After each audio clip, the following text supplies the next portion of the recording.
When we think of leadership, it's easy to picture perfect, untouchable figures who never make mistakes. But what if I told you that one of the most remarkable leaders in the Bible was also a woman who faced her own moments of pride, discipline, and redemption? Miriam's story isn't just about songs of victory. It's about the highs and lows of a life marked by faith, challenges, and the lessons that come with humility. After all, who hasn't wished for recognition that belongs to someone else or felt the weight of their choices? Miriam's journey begins in triumph, leading the women of Israel in a song of praise that echoed through generations. But it soon unfolds into an internal struggle, as she faces the consequences of questioning the authority God had given to Moses. And this is where the story truly challenges us. What happens when God intervenes directly? Not just to correct, but to transform. More importantly, how do we respond when we're confronted with our own failures? Get ready to dive into a narrative that is both powerful and uncomfortably familiar. Because, in the end, Miriam's story isn't just about her, it's about us.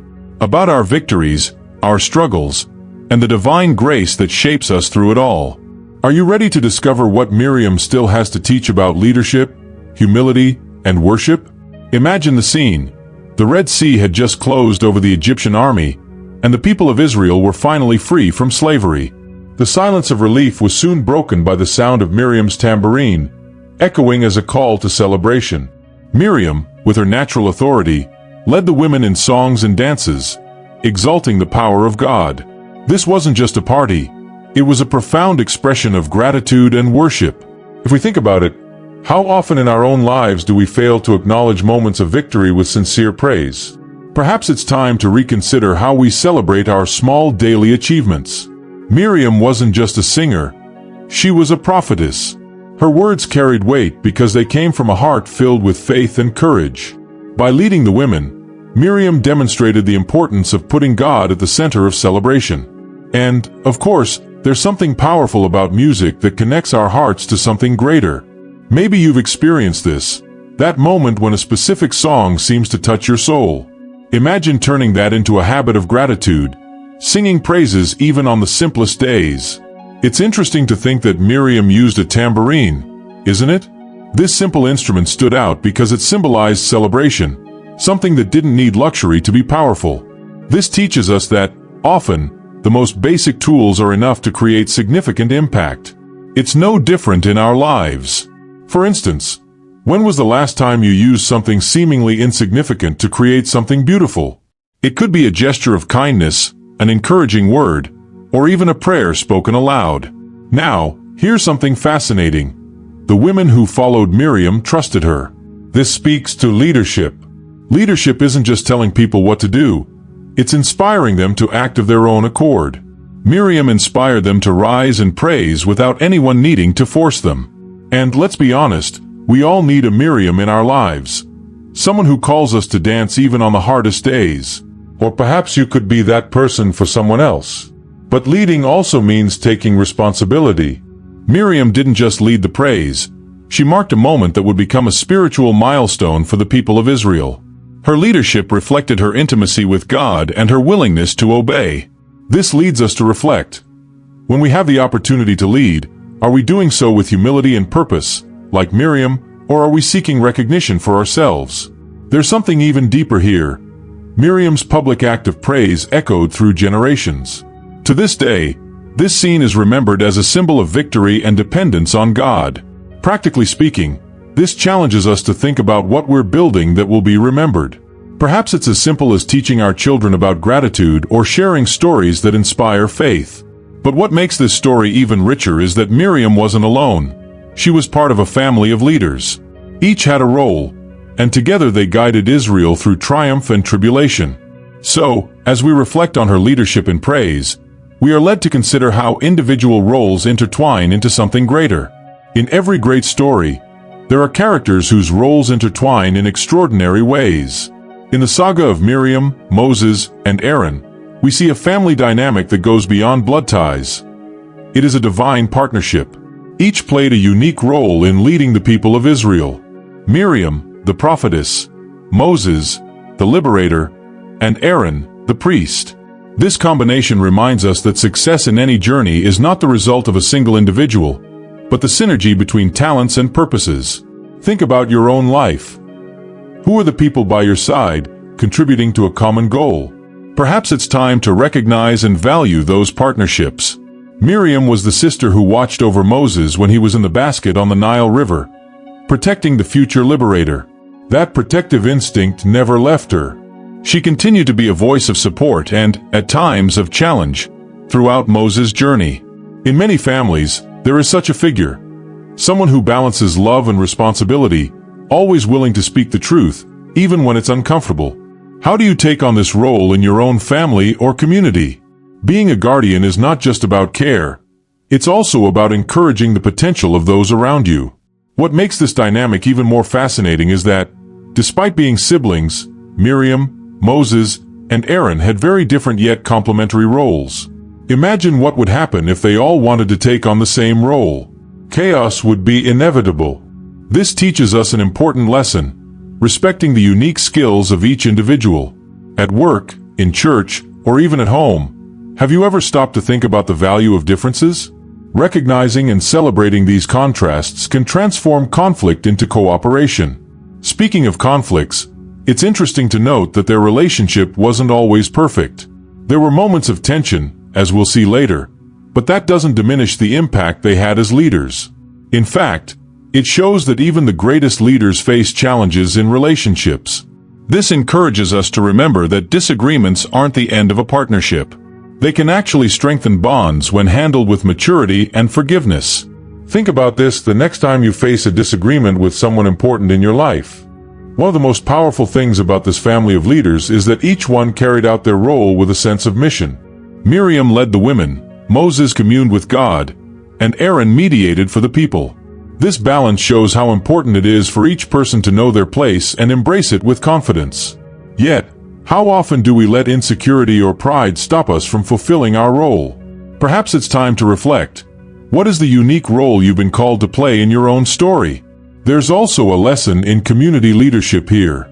While Moses was the primary leader, he relied on his siblings to complete the mission. This challenges the idea of leadership as something solitary. Even the strongest need support. Maybe you're a leader today, but who are the Miriams and Aarons in your life? On the other hand, you might be the support someone needs, even if you're not in the spotlight.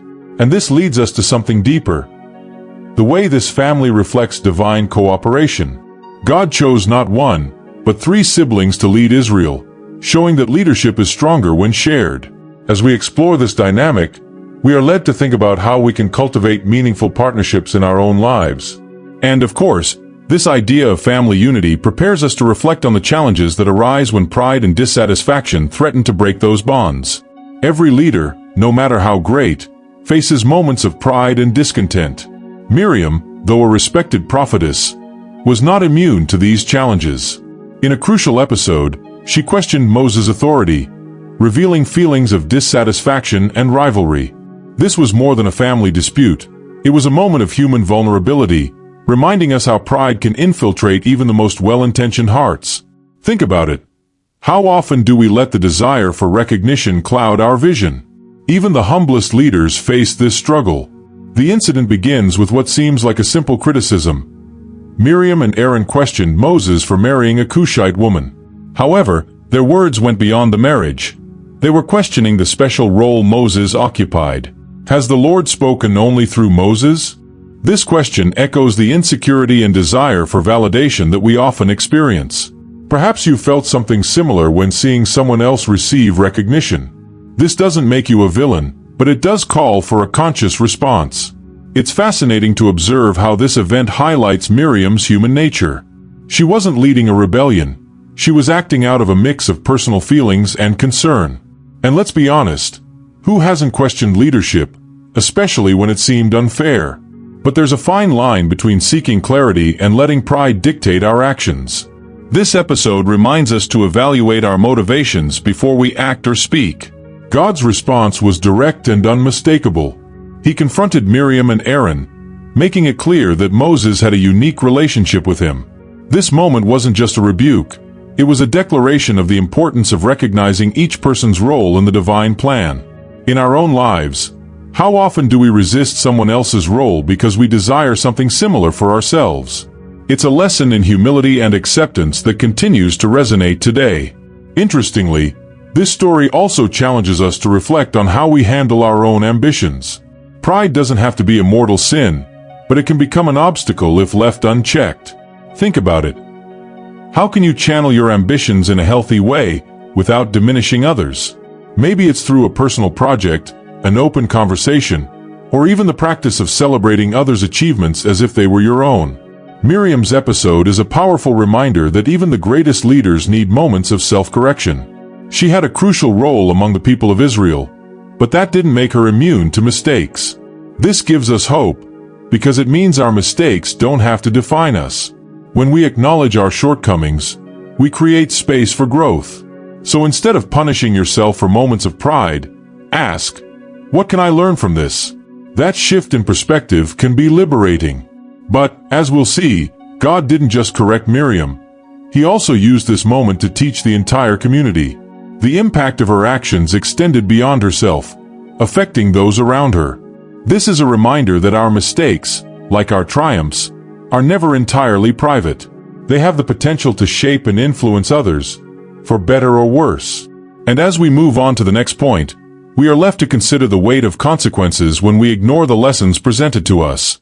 There are moments in life when God's discipline is so evident that it compels us to deep reflection. When Miriam was struck with leprosy, it wasn't just a physical punishment. It was a direct message from God about the consequences of pride and rebellion. Imagine the scene.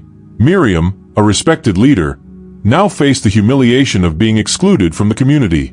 This event challenges us to consider how we respond when faced with divine correction. Do we accept it with humility, or do we resist, trying to justify our failures? Miriam's leprosy wasn't just a health issue, it was a symbol of her spiritual and social separation. In that era, leprosy was seen as a form of impurity, a state that required isolation. Think about the impact of this. A woman accustomed to leading now found herself cast out. It's a reminder that pride doesn't just affect our relationship with God, but also our connections with others. In our own lives, how do we cope when our mistakes distance us from the people we love? It's important to note that leprosy wasn't the end of Miriam's story. In fact, it marked the beginning of restoration. God used this moment to teach a lesson not just to her but to the entire nation of Israel. This brings us to a crucial point. The difficulties we face often serve a greater purpose. You may be going through something that feels unbearable right now, but have you considered that it might be an opportunity for growth and transformation? A powerful aspect of this story is the community's response. The entire nation of Israel waited while Miriam was outside the camp, awaiting her purification. This collective act demonstrates the importance of supporting one another during challenging times. In our own lives, how often do we have the patience to wait and support those who are dealing with the consequences of their mistakes? This is a valuable lesson in empathy and forgiveness. What makes this story even more fascinating is how it reflects God's mercy. Yes, Miriam was punished, but she wasn't destroyed. This reminds us that divine discipline isn't about condemnation. It's about redemption. In moments of failure, God isn't interested in tearing us down, but in lifting us up with renewed hearts. If you've experienced something similar, perhaps it's time to recognize it as an opportunity for a fresh start rather than an ending. We also can't overlook the connection between Miriam's leprosy and her need for humility. This event served as a reminder that no matter how high we rise, we are still dependent on God. It's easy to forget that when we're at the top, isn't it? But true leadership comes with a spirit of service and humility. How can you practice that today? Perhaps by helping someone without expecting recognition, or by listening attentively instead of speaking. Miriam's story leaves us with a crucial question. How do we react when confronted with our mistakes?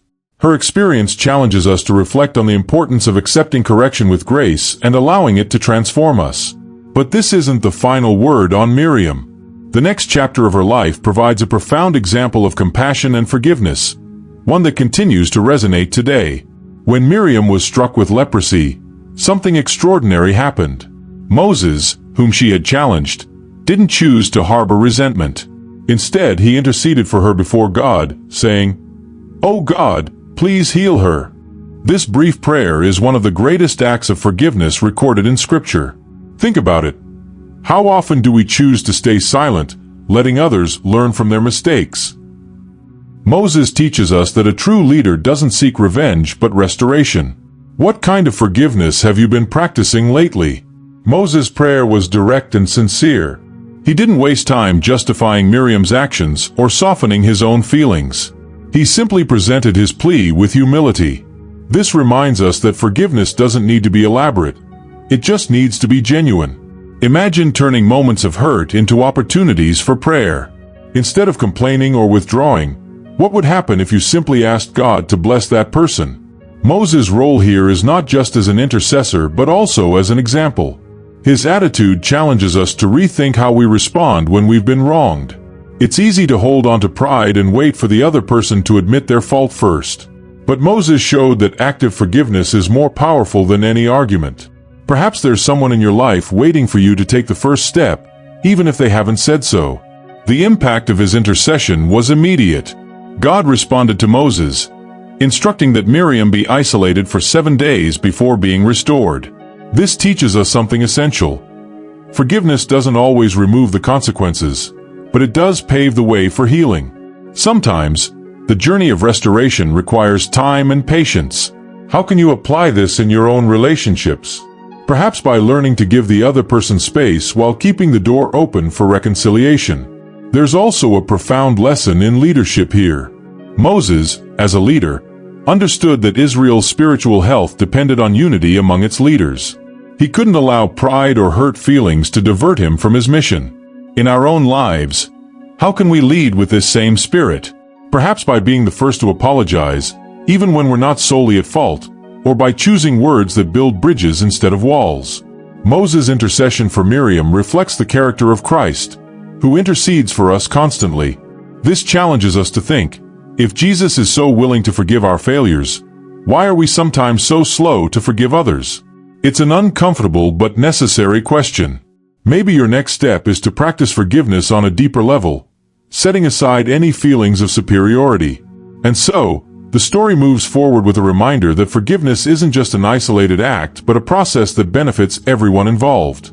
Miriam's restoration wasn't just physical, it was spiritual and communal. This prompts us to consider how our acts of forgiveness can create ripples of healing around us. And as we look to the next chapter, we're challenged to reflect on Miriam's enduring legacy. A legacy that, despite her mistakes, left an example of worship that continues to inspire generations. Miriam was not just a leader in the moment. She left a legacy that echoes to this day. The image of her leading the women in song and dance after the miracle of the Red Sea is a powerful symbol of communal worship. This scene transcends generations, reminding us that worship is not just a personal act but something that unites God's people. And you? How are you leaving your mark of faith? Perhaps it's through words that encourage, music that inspires, or simply being a presence that points to something greater. Miriam's song is one of the earliest recorded instances of collective worship led by a woman. Sing to the Lord, for he has triumphed gloriously. Her words were not just poetry, they were declarations of victory and gratitude. This teaches us that worship isn't just about music, it's about recognizing God's works in our lives. When was the last time you did that? It doesn't have to be public. It could be an intimate moment of reflection where you simply give thanks. Miriam's impact goes beyond her words. She showed that worship can be an act of leadership, guiding others to recognize God's greatness. Think about the influence you have on those around you. Even if you don't consider yourself a leader, your actions and attitudes can inspire others to worship. Perhaps it's time to consider how you can create spaces of gratitude, whether at home, at work, or in your community. Miriam's praise was also inclusive. She called all the women to dance and sing with her, showing that worshiping God is something everyone can do together. In a world where we often feel isolated, this vision of communal worship is deeply inspiring. What can you do to bring more unity to your circles? Maybe it's organizing a small prayer meeting, sharing testimonies, or simply inviting someone to a moment of praise. A fascinating aspect of Miriam's legacy is how it transcends time. To this day, her song is remembered and celebrated, showing that acts of worship have a lasting impact. This challenges us to think about how we are living our lives. What are we building that will endure? It may not be songs, but acts of kindness, words of encouragement, or stories of faith that will touch future generations. Miriam's worship was not just about celebration, it was also an act of resistance. In a context where Israel had been oppressed for years, dancing and singing were bold declarations of freedom. This teaches us that praise can be a powerful weapon against discouragement and oppression. When we face challenges, what do? Perhaps a song, a prayer, or a moment of gratitude is exactly what we need to shift our perspective. And so, Miriam's legacy continues to inspire us. Not because she was perfect, but because her worship was authentic. Even after her mistakes and challenges, her influence remains as a testament to faith and gratitude. But Miriam's story doesn't end here. Her lessons in leadership, humility, and gratitude still have much to teach us as we reflect on her life as a whole. Miriam's life is a mosaic of lessons that speak directly to our struggles and aspirations. As a leader, she demonstrated courage but also faced the dangers of pride. This combination reminds us that true leadership requires more than talent. It requires character. Think about the leadership opportunities you have, whether at home, at work, or within a group of friends. How are you using your influence? Miriam challenges us to lead with faith and humility, recognizing that God is the source of any authority we possess. One of the clearest lessons from Miriam is that even the most respected leaders are susceptible to error. When she questioned Moses' authority, we see how easy it is for discontentment to cloud judgment. This reminds us that leadership isn't about being perfect, but about being teachable. When was the last time you reflected on your shortcomings? This practice of self-evaluation is essential for growth, both as a leader and as a person. Miriam's humility, forged through God's discipline, is one of the most striking lessons in her story. After being struck with leprosy, she had to accept divine correction and rely on Moses' intercession. This moment teaches us that acknowledging our mistakes doesn't weaken us. On the contrary, it strengthens us. In your own experiences, how do you respond to criticism or correction? Perhaps it's time to view these situations as opportunities for growth rather than personal attacks. Another essential aspect of Miriam's story is her expression of gratitude through praise. Leading the women in worship after the Red Sea miracle, she demonstrated that gratitude is a powerful act of faith. In a world where we often focus on what's wrong, Miriam's story challenges us to adopt an attitude of thankfulness. Why not start now? Make a list of things you're grateful for today. It may seem simple, but it's a transformative practice. Miriam's leadership also teaches us that the impact of our actions extends far beyond ourselves. When she led the song of praise, she wasn't just celebrating. She was creating a culture of worship that would endure for generations. This challenges us to think about the legacy we're leaving. What values and practices are you passing on to those around you? Perhaps it's small acts of kindness or intentional moments of reflection that will make a lasting difference. Another lesson from Miriam's life is the balance between leadership and submission. While she was a powerful leader, she had to recognize the limits of her authority. This balance is something we all need to cultivate. Whether in relationships, at work, or in the community, how are we managing our ambition? Miriam teaches us that there's wisdom in knowing when to lead and when to follow. Finally, Miriam's story challenges us to consider how we deal with the failures of others. Moses could have chosen to distance himself from Miriam after her rebellion, but he chose to intercede for her instead. This act of forgiveness and brotherly love teaches us that relationships are more important than wounded egos. Who in your life needs your grace today? And as we reflect on these lessons, we are reminded of the enduring impact of Miriam's story on our own journey of faith and leadership. Now that we've explored Miriam's incredible story, it's impossible not to reflect on how these lessons apply directly to our own lives. How are you handling your victories? Are you celebrating with genuine gratitude, or forgetting to acknowledge the one who truly deserves the credit? And in your failures, are you allowing them to shape your character, or are you stuck in justifications? Ask yourself, what steps can you take today to lead with more humility, worship with greater passion, and live with deeper gratitude? Miriam showed us that even in our most difficult moments, there is room for redemption. Why not start now? Choose to forgive someone, own up to a mistake with courage, or even lead a small moment of worship in your home or community. Don't let the fear of failure hold you back. Remember, God doesn't choose the perfect but those who are willing to learn and grow. And speaking of growth, you won't want to miss the upcoming videos that bring more transformative lessons from the stories of the Bible. Subscribe to the channel, turn on the notification bell, and share this content with someone who needs to hear these truths today. Because your journey, just like Miriam's, still has much to teach and much to be written.